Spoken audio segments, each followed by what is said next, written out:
I have an unpopular opinion, and it's that if you are going to go to university, which I don't necessarily recommend for everyone, but if you are, and you're not going to be something like an engineer or a doctor or something that absolutely requires a university degree, then I think it's much better to go in your 30s than in your 20s. Simply because in your 30s, you understand yourself better and you're more disciplined. So you can actually stick with the course material, you can sit in the front, you can pay full attention, and you can really get full value out of your tuition. But also, B, you know what you want much better. So you're much more likely to pick courses and a major that fits who you are and your purpose in life. Whereas tossing an 18-year-old in or even a 23-year-old in before their brain is fully developed, before they've had significant life experience, before they understand themselves, is a recipe for disaster. It's very likely that they pick a major that they don't really like. They try to switch to something else later, but even that may or may not be a good fit.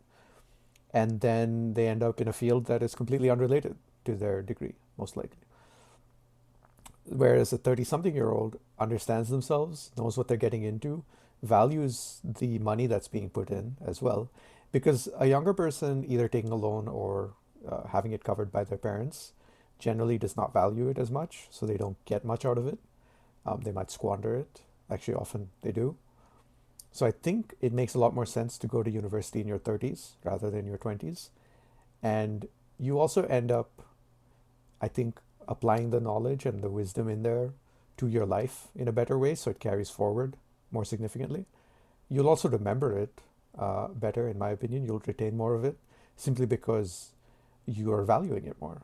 Um, Also, more likely is that you will value the networks, the people that you meet, the connections that you form. You might end up starting a business with some of those people or working with them in some other capacity or forming, lifelong meaningful friendships. So yeah, I think those are all good reasons why it makes much more sense to go to university in your 30s rather than your 20s.